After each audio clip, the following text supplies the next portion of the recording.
Hello everyone. So again, a little bit of a deviation from my normal card making videos. This time I'm doing it in real time, at least for a bit of it anyway, rather than speeding up and doing voiceover, etc, etc. I just thought it'd be easier this time around.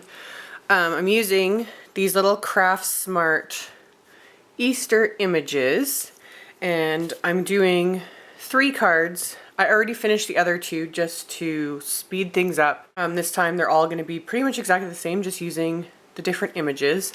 So I already used the chick and the sheep.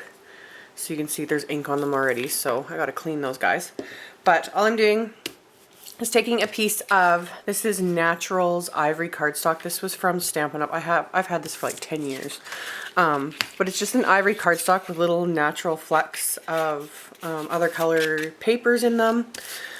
You can use anything. It doesn't have to be obviously something like this. I have no idea even where to get a cardstock like this anymore. I just had, yeah, some left over.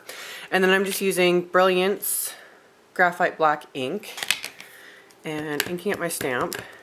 And it actually works, because I'm planning on embossing it, so it actually works when the ink pad isn't too like juicy, too much ink in it, because then it gets all glippy and makes a mess. So this is actually kind of the perfect consistency right now to cover the stamp. And then just like so. So that is stamped. And then I'm just using clear embossing powder. And I get, usually when I do something like this, people ask, why don't I just stamp it like in Versamark and use black embossing powder? I've mentioned it before in previous like videos, posts, whatever. I don't like using black embossing powder. I find it makes an absolute flipping mess.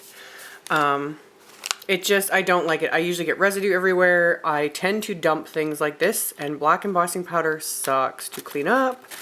So I prefer just stamping in, yeah, my black pigment ink and then using the clear embossing powder, and it works perfectly. So yeah, and just coffee filter, tapping it to filter it back into the container. Again, like this one is from Stampin' Up. This is the detail powder. I don't even think they sell it as a detail powder anymore, but I've had this for years too, and it's still almost full. I don't emboss very often, but anyway, so did that, and now just time to use my heat tool to melt the powder.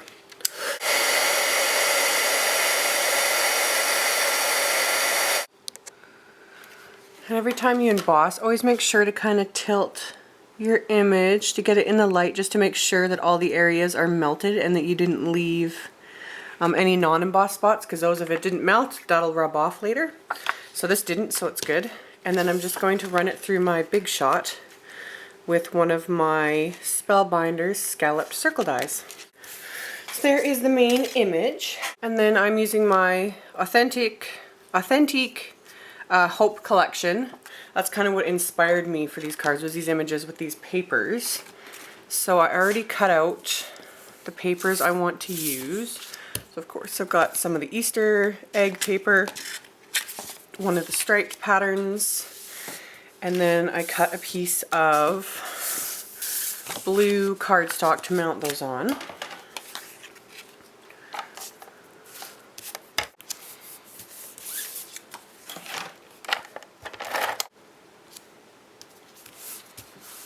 So then I've got that.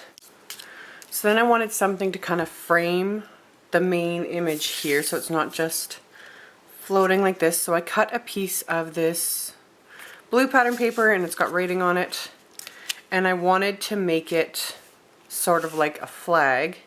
So what I decided to do, since again I don't have, there's like dies you can get that do that for you, just make things simpler, but I don't have those. So what I decided to do was I just take the piece of paper. I've already measured it. It's 2.5 inches wide. So what I'm going to do is take, I'll just show it on this side, it's kind of easier this way, is find the middle mark, which is right there, so 1.25 inches. Just kind of make a mark like that. And then, using my middle mark as a guide, I'm just going to cut, and this I'm just totally eyeballing, just like that. And then I'm going to meet up each corner to the center cut.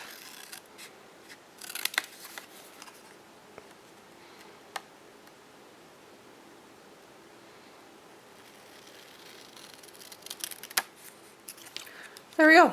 Super simple. So I've got that. And I'm just going to adhere that to the card. Let's just kind of center it. There we go. So I've got that. Then I decided to use, this is some satin ribbon from Stamp Simply. It's gorgeous. This was part of the, I think the fall collection, that was when I got it, or the fall or Christmas, I forget, but so pretty, and it matches these papers perfectly. I'm just going to cut a small piece of it. I usually find with really thick, like wide ribbons like this, I don't often tie them on cards, like tie bows or knots or anything, just because it becomes like a huge bulky embellishment. Sometimes I do, just depends on my mood. But for this, I just wanted to wrap it around the card front to hide the seam from those two pattern papers meeting. And then my go-to Scotch tape, acid-free Scotch tape, you can buy it at Walmart. Just to tape the ends down, just like so. So I've got that, and then I've got some of this lace. Again, I got this from Stamp Simply as well. Really pretty lace. And stuff like this I tend to hoard because, you know, it's more expensive, and again, I don't want to wrap it around the card and tie a bow. So I want to use like as little as possible to get, you know, as much lace for your money type thing. So I thought I would attach it, again, just flat to the front of the card, so kind of measure where I want it. Cut the edges off there. So I've got that going on. And then I'm just going to use my Tim Holtz little tiny attacher, aka mini stapler. I love this thing. Like, it goes through all that pattern paper, cardstock, 2 layers of ribbon, like nothing. Just like so. So I've got that. And then just to kind of finish that off a bit, I'm going to rough up the edges of the ribbon or lace. Just kind of distress it a little bit. So I've got that. And then I decided for the main image, I don't want it to like be adhered flat. I wanted it popped up a little bit. So I'm just taking my big dimensionals. I'm just going to cut one in half and then just adhere it like this.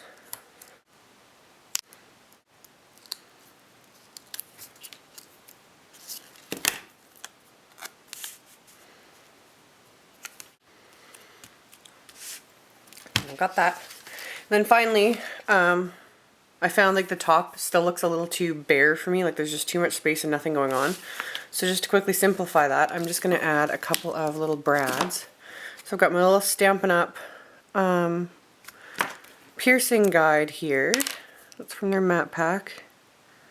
I'm just using that so I can center the 2 holes along each edge of this piece of pattern paper. And then just 2 little brown mini brads. I think these ones are from Basil. Again, had them for years, don't have a source for them, but just 2 brown mini brads like so. Just got those.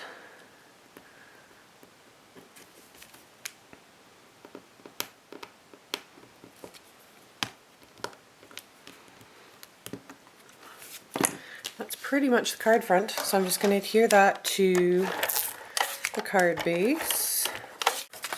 My card base, which again, standard, unless I state otherwise, all my card bases are standard A2 size, which is 4 1/4 by 5.5 inches. That's the card front, and those were the other 2 I did, so exact same thing, just different images. So I did the little chick, did the little sheep, so very quick and simple cards, like really fast to do, especially once you get kind of an assembly line going. No sentiments on the front. I just thought I'd let the images and the pattern paper kind of take precedence. And then of course for the inside of the card, I have another piece of pattern paper from the same pack, and then just random scraps kind of left over from trimming the front of the card. So I'll adhere those. And I've got this piece. And then I just took a larger scallop circle die and cut a piece of the Naturals Ivory cardstock and left this blank. Obviously this is the place where you're going to write a message. So I had these little pieces left over from doing the front, and I'm just going to adhere that so it almost looks like it does come down farther, but obviously be covered anyway, so it's irrelevant. But an easy way to use up a couple of scraps. And then you just make sure with pattern papers like this, I always, because if you're not paying attention, you don't want to put it on with the writing upside down. A lot of times people won't notice if you do screw that up, especially when it's fine detail like this, but more often than not people do and love to point that out when you give them the card, you know, the flaws. So yeah, try to avoid that. But anywho, then you just make sure it's covered nicely. So I've got that. And then of course it does need a sentiment on the inside, in my opinion. You don't have to add one, but I already have one sitting here. Here we go. So yeah, I've got this Happy Easter stamp, again from the Craft Smart line at Michael's, like their dollar stamps. So again, just ink it up with the Brilliance ink. I've just got a scrap of blue cardstock, same color as I used on the front of the card. Stamp the stamp. I'm using the same clear embossing powder again. This time I didn't use the embossing buddy, same with on the front images that I emboss. Usually I use my embossing buddy to remove the static, all that kind of stuff, but with images like this and this, the like Naturals Ivory cardstock, I just didn't think it was necessary because I wasn't planning on coloring or doing anything. So if there is any little random specks of embossing powder that aren't where they should be, you're not even going to notice it, so no point in doing it. And then yeah, heat this one up again.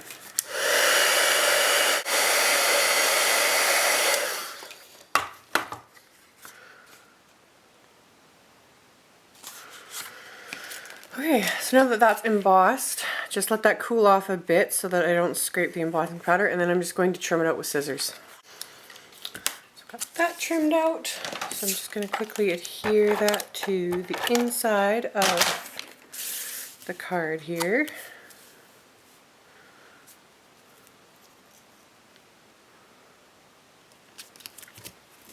And then adhere that to the actual inside of the card.